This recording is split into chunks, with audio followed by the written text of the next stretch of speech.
Today we are in London, the city of some of my favorite stores in the world, with a veteran in retail leadership. My guest today is Nigel Oddy. He is the CEO of American Golf, the UK's largest specialist golf retailer.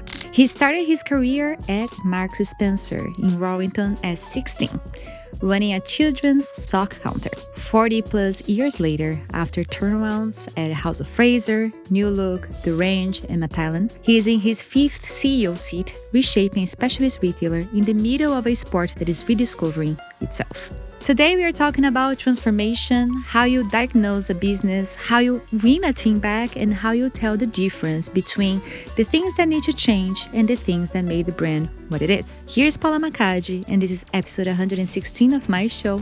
Welcome to OFFBounds. Nigel, welcome to OFFBounds. I'm so happy to be in London with you. Thank you very much, and I'm delighted to be here. Yeah, you have so much to tell us. First, you are the CEO of American Golf. That's correct. Is it an American company? Why don't you tell us what American Golf is? It isn't American in actual fact, but yeah, it's got a great history. We're 48 years old. We were founded in 1978 by two brothers from a city in the UK called Manchester, which I'm sure you're aware of. Howard was a very good golfer. He was a golf pro, and he had a small golf shop. I think he bought a shed for about £36, and he loved what he'd seen in terms of retail in America and how they sold golf. And he came back and he had his little shed and he said, I want to do something that's bold and brash and people remembered by. I'm going to call it American Golf. And that's how it got its name.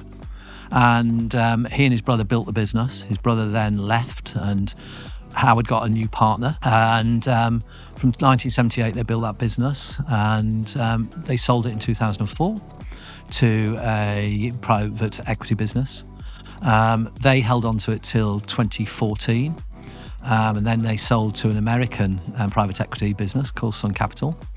And unfortunately, the business didn't do so well in its latter years, and it went into administration, Chapter 11, in 2018. It was bought out of administration by a British private equity company, Endless, and they helped to rescue the business. And we then had COVID when everyone wanted to play golf. They had a very good time, and for a number of reasons, which I'm sure we'll come on to, I got asked to join the business in 2023, and we've just sold the business, including myself, with the business to Peter Jones, who you'll probably remember or know from Dragon's Den and Shark's Tank in the US. Yeah. So we're now under the ownership of Peter Jones. That's amazing, and we're going to cover that. But you have a history in retail, right? Like you started your career very young at Marks & Spencer's. Why don't you tell us a little bit about how you got to American Golf and what made you accept this challenge?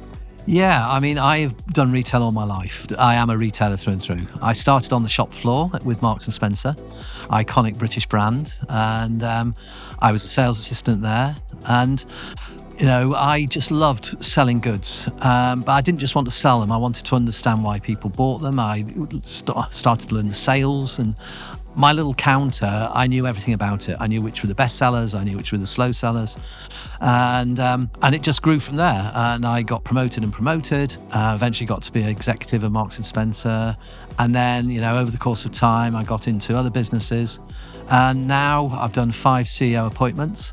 A variety of departmental stores, fashion, and then just over 3 years ago, I was appointed to CEO, my 5th CEO appointment, 15 years at C-suite level, but CEO of American Golf.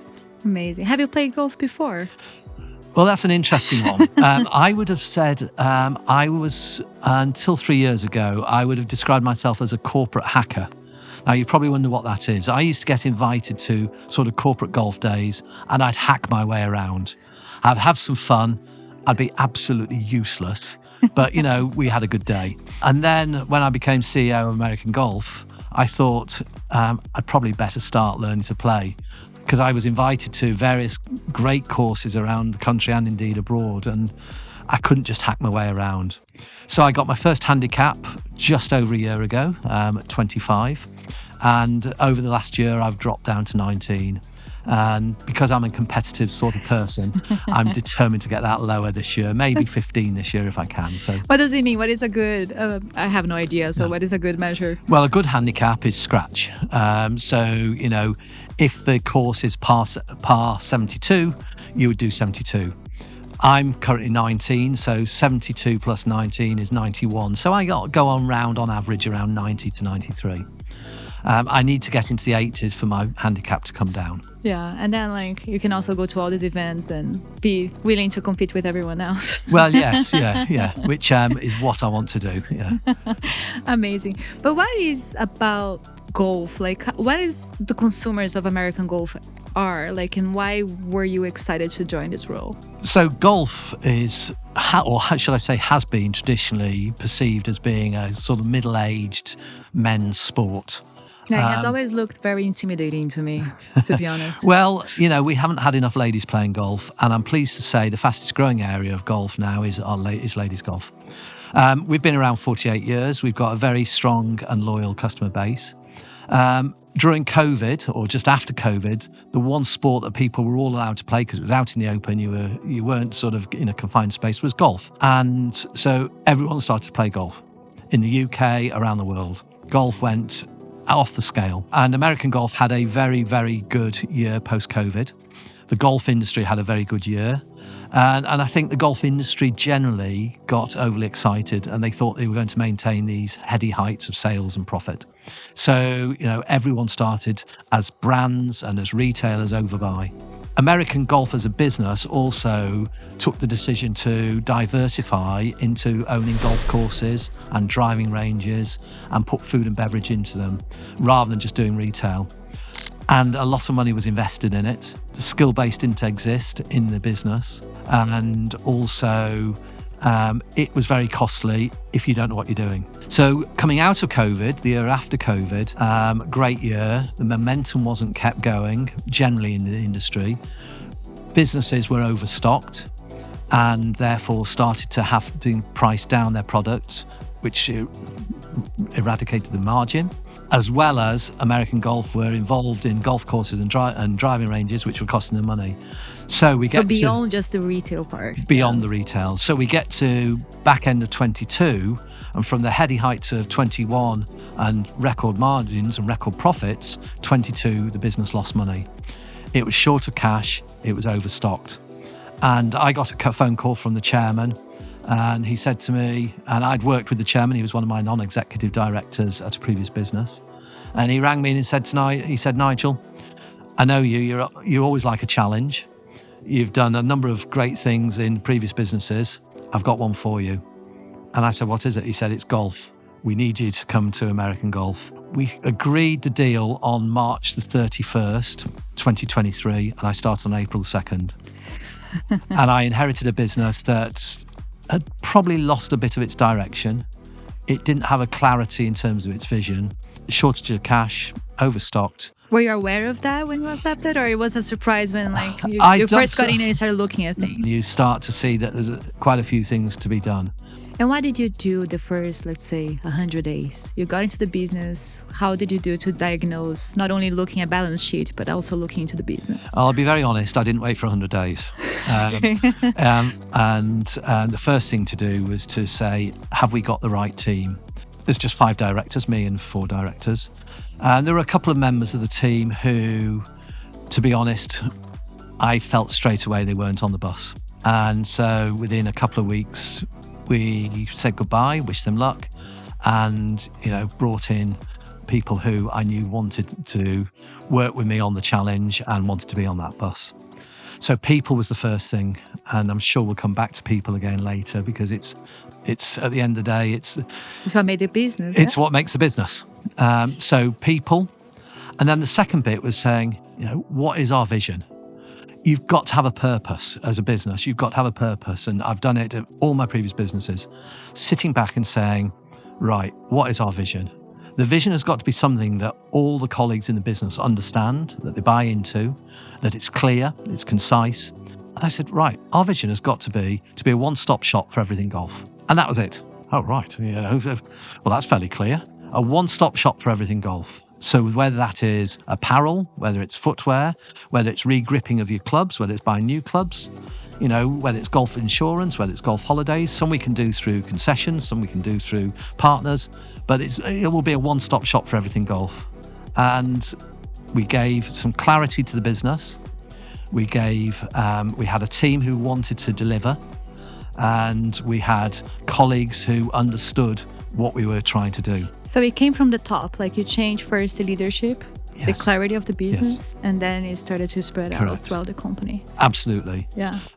We got all our store managers together. We got all our colleagues together. One thing I've learned over the course of 15 years at C-Suite is you've got to be open, you've got to be honest with your team. People want to work with you if they understand the vision and they understand what you're trying to achieve.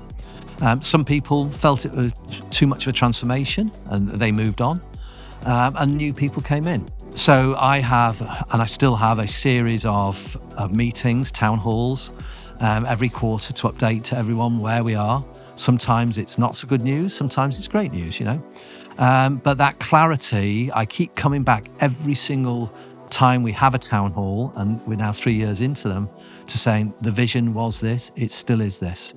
This is what we've done, this is what we've achieved, this is what we've still got to do.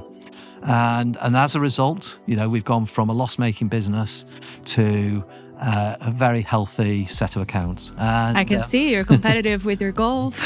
I'm competitive with everything, let me tell you. And it's great to see what the team have done and what they've achieved. We've increased market share. We are now, well, we have been, but we've continued to grow. We are the UK and Europe's biggest golf retailer. We have close to a third of the UK market. So we've just got to keep going and keep on improving. Yeah. And how was your stores? What was the store experience? And how many stores do you have again? We've now got just over 80. 80 stores. Yeah. How was the store experience? How was the true retail experience beyond the board? So when I first accepted the job and when I first started, I was able to go into the shop as a customer and no one would know who I was. And that was the beauty of it, because you could really see what the stores were like. Now I can't go into any store without people knowing who I am. You're So like, it's not. he's here. But what I saw straight away is we had some really loyal members of staff, and they had a passion for golf. They love golf. They are in their perfect job.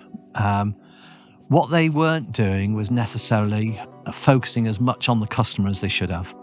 And part of my vision of creating a one-stop shop for everything golf was also treating every customer as a VIP, making them have an experience that they would talk to their friends about. We didn't do anything like Trustpilot. We didn't make sure that the customer was having that experience. We didn't do feedback. We didn't do follow-up. So the one thing that I did see was we needed to bring the customer back to the heart of our business. We needed to understand our customer. We needed to acknowledge our customer. We needed to make sure that our colleagues in stores had the expertise and the education to be able to advise the customer. Because it's, for the majority of customers who are coming in and buying, golf clubs are not cheap. Even in our good, better, best, it is still a reasonable amount of money that people are parting with, and therefore they want to feel they've got and had the right advice, the right direction for which clubs they should be choosing. So it was about education of our colleagues to make sure that they had all that knowledge. It was about the environment, making sure that it was a customer-friendly environment. And that they had the experience, the customers had the experience that they would go away and talk to customers about. And in actual fact now, our Trustpilot is at a figure of 4.82 out of 5. And over 90% of all our Trustpilot ratings, 4 or 5 star. Was that one of the KPIs you were looking for? We monitor customer, and you're absolutely right. It is one of the things that we judge our store managers and their teams on. Yeah, and I think that's very interesting. I just shared that golf was always very intimidating to me. I always thought that there wouldn't be an entry for me. Yeah. So if I go to one of these stores and I don't really know, hey, I want to start, but I don't know what to buy and etc., it's nice to have someone that is willing to help me from day one. Yeah. And that's how you grow not only your customer base, but the market, because more people are going to enter the sport. Intimidated is actually a word that we originally had some feedback from customers on, particularly ladies. And they'd come in and say, I felt almost embarrassed to ask a question because everyone who goes into American golf seems to understand golf, and I don't understand anything. So we've said to all our colleagues, when a customer comes in, assume that customer knows nothing, as opposed to assuming that they know everything, and then build it up from there. A few questions will certainly quickly determine whether that customer is a beginner, whether they are someone who plays a couple of times a year or someone who plays every week. And through that conversation, hopefully you don't feel as intimidated. We're desperately trying to get more and more ladies into working in our shops. We've got some great ladies now in our team. We've got 2 lady managers, which is fantastic. And we are really keen, as the number 1 golf retailer in the UK, we're keen on promoting diversity and inclusivity. And whether that's handicap golfers, whether it's junior golfers, whether it's female golfers, we've had an association with the Blind Golf Association in the UK as well, which is phenomenal. And so, we are involved in all these things. Some of our best ambassadors now are girls. So, we're doing as much as we can to make golf a sport for all, rather than the perception that it's just a sport for men. Yeah, and what is common between all your roles in retail? What is common is because we are talking about golf, but the core of what retail is, it's the same. What is the same through all the roles you've had? So you're absolutely right. I've worked in fashion, I've worked in departmental stores, I've worked in discount, and I've worked in golf. It's about product, it's about price, and it's about people. It's about understanding your customer, what your customer wants. It's understanding who your customer is. And it's making sure that you are giving them a great experience, whether they're coming in to buy a dress for the weekend, whether they're coming in to buy makeup, or whether they're coming in to buy a box of golf balls. It's actually the same. It's giving them a great experience, recognizing them as an individual, treating them and making them feel like a VIP, that they go away happy. So every customer is a VIP? I would like to say that's our aim. We, in Trustpilot, we still have, last week, I think we had 4 1-stars. And we contacted all of those 1-star customers to find out what made their rating 1-star. So we don't always get it right, but we try our best. We are, the majority of people, we make them feel good. And we follow up with those that we haven't made feel like a VIP. Yeah. And I think what is different, we just talked about what makes sense for all retail. But I think what makes it special about sports retail, I'm a runner, so the way I consume sports is my hobby. I save money for it. It's something that I'm very passionate about. But I think you build a community. Yeah. So if you are a one-stop shop for golfers, it's almost the community can get together to your store too. Do you have an initiative? It's a great question, and we want to develop and build that AG community. And we're just at the moment developing our app. And our app will help us to become more of a community. The vision for our app is it will be a one-stop shop for everything golf, but it'll go beyond that. So through the app, you'll have your AG loyalty card. Eventually through the app, we'd love you to be able to book a holiday, to book a tea time, to interact with other AG customers and card holders. So that's our vision. We're not there yet. We're literally just starting the work, the next phase of our app. And maybe we'll have a conversation in a year's time, and I'll be able to tell you a little bit more about the AG community. Go ahead. Maybe I'll have... At a golf course. Yeah, exactly. Maybe I'll have joined. Absolutely. Now it feels less intimidating after I talk to you. Well, I've achieved something then. Well, we are getting more customer base. Let's see who our audience decides to join us. Maybe we could do an event there. And beyond customer focus, right? Like that's what we are talking here. What else in terms of technology? We were yesterday at the Retail Technology Show, Yes. and I imagine that a lot of the technology keep evolving. How are you using technology to your consumers? Technology is in every aspect of golf. Golf is a very traditional sport. And when I first came into it, I was thinking, oh no, technology and golf don't go together. But you start to look at it now, we don't have woods anymore. They're metal woods because of the technology, the way the clubs have developed. You used to go to a driving range and just hit the ball. Now you want to know about the ball speed, you want to know about the club speed, you want to know about the direction it's going in and how you change it. That's all done through launch monitors, through TrackMan, through GC Quad. A TrackMan can give you data from 40 different aspects of your swing and hitting the ball. Data has become so important. And I think that with the growth of more younger people playing golf who actually want that data, technology has had to come along to provide that. So we've now got in every one of our 80 stores technology that allows custom fitting of clubs.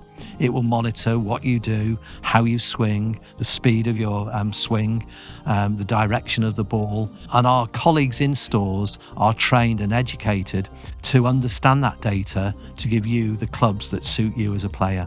Oh my God, it's a lot more complex than I thought. Yeah. you come in for a custom fitting. You may be wanting to spend £1,500 on a set of iron clubs. You want to have that proper fitting. So if you're parting with that money, you want to make sure you've got the right club. So a fitting will take an hour to an hour and a half to go through. We want to see how you swing. We want to be able to see, are there certain aspects of the swing that we can help you to improve through the clubs. Golfers, everyone wants to improve. It doesn't matter whether you're Rory McIlroy or whether you're Nigel, you want to improve. And your clubs and your swing and what you do should help you to do that. And so if we can say to you, actually, by doing this, by being that, it hopefully will help to improve it.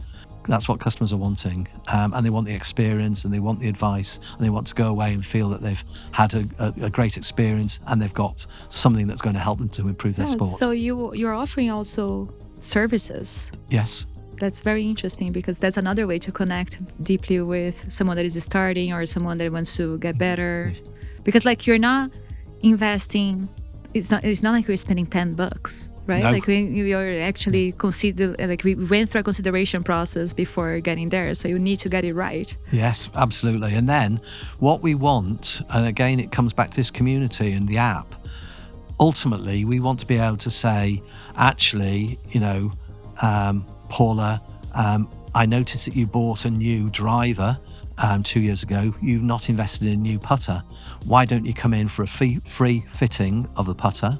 And then when you come in, we'll do that. And hopefully you may well want to buy some apparel as well. Or we may actually drop you a message to say, you bought your clubs from us 2 years ago. We've noticed that you haven't re-gripped them. Why don't you come in and we'll re-grip them for you? So it's all those services, and it's coming back to that vision of being a one-stop shop for everything golf. That's amazing. And you mentioned that you have younger golfers joining the sport now. Yes. I wonder, how does the golf course looks now? Because for me, I have a specific image. I don't go to golf courses. How does it look like with more diversity, let's say? It's so much better.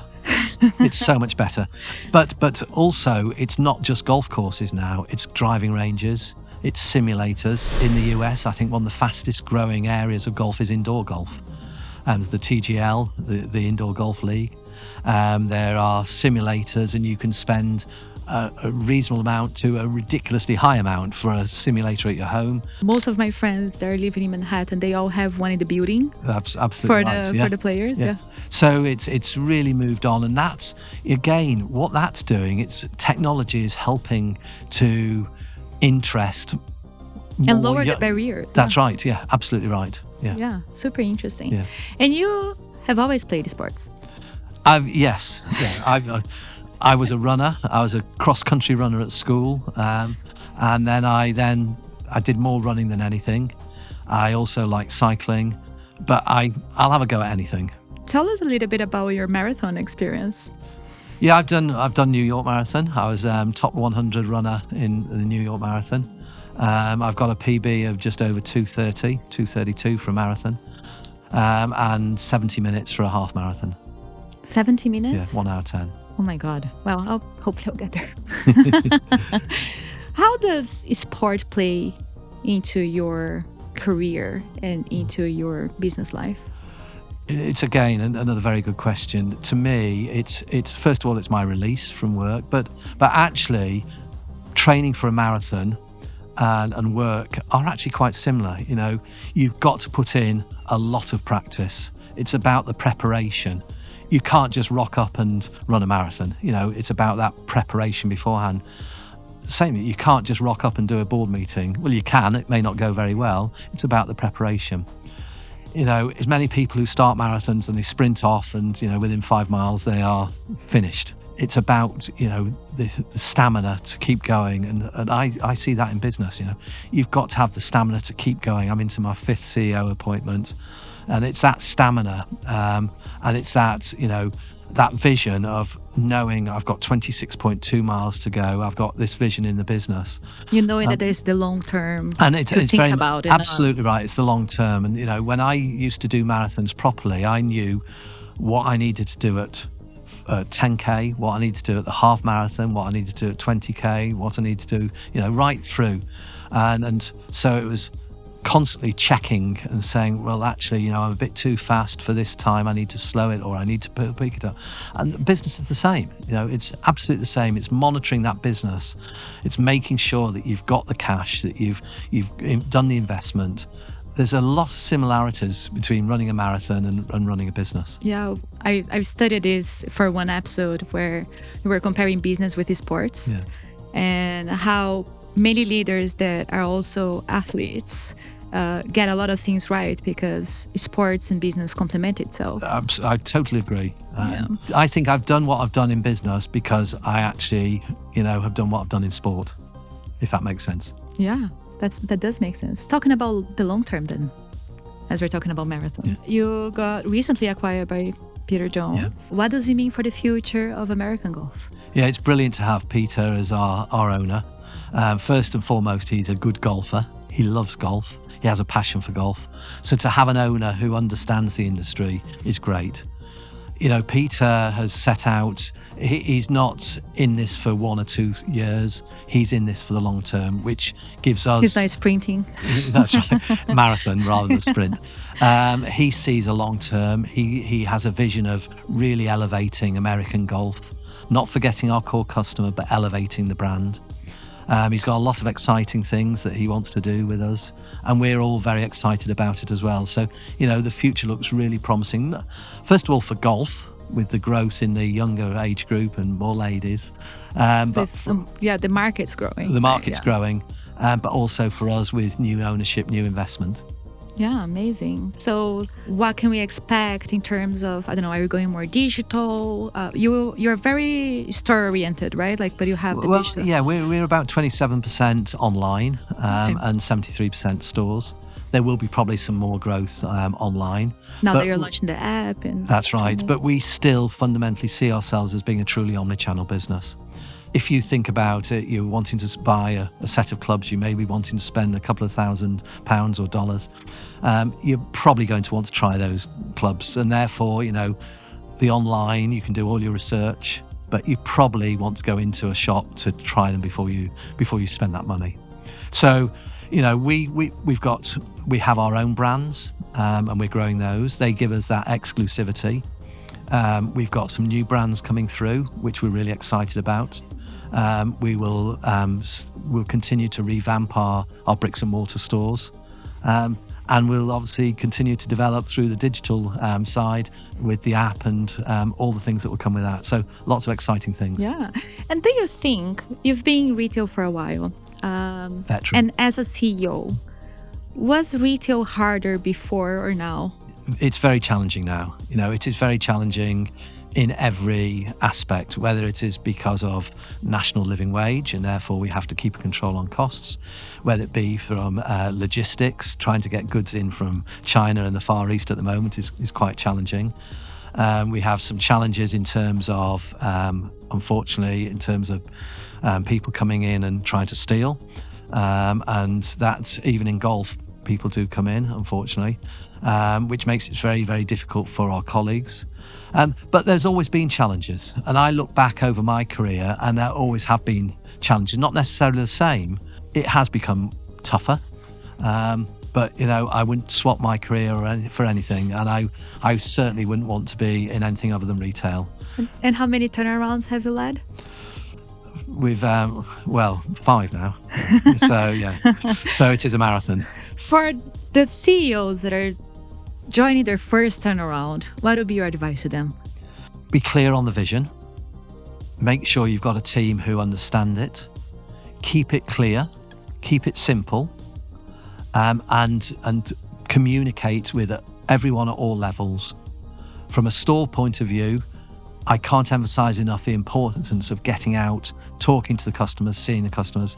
I do 1 or 2 days a week, every single week, out in shops. But, you know, and don't try and do it all yourself.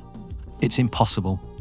You know, make sure you have the people around you with the skills that perhaps you don't have, so that you complement each other. But be very clear on your customer, on your purpose, and on your vision. Amazing. And do you have, that's our last question, do you have any book that inspired you in your leadership? None in particular. I mean, I've read a lot of books. I love The Story of Nike, which is a great book. Shoe Dog. Yeah, that's right. You've read it? It's a great book. I love that. And that's, again, that's about a marathon, really. You know, you don't give up. You keep going and keep going, even though everything around you seems to suggest that you shouldn't be. It gave me anxiety reading that. I was like, my problems are not even close. Yeah, that's right. Absolutely. There's lots of sports books that I've read. So it's a combination of, I continue to be inspired when I read stories about people who've started from scratch and, they now have empires and lots of these people have, they've had to go through the wall, to use the sort of the analogy from a marathon, and they've got through it. And I continue to be inspired sort of each day. Amazing. Thank you so much for joining us. It was a pleasure to learn from you, and keep up with the amazing work. Hopefully next time we can play golf together. Fantastic. I look forward to it, and thank you.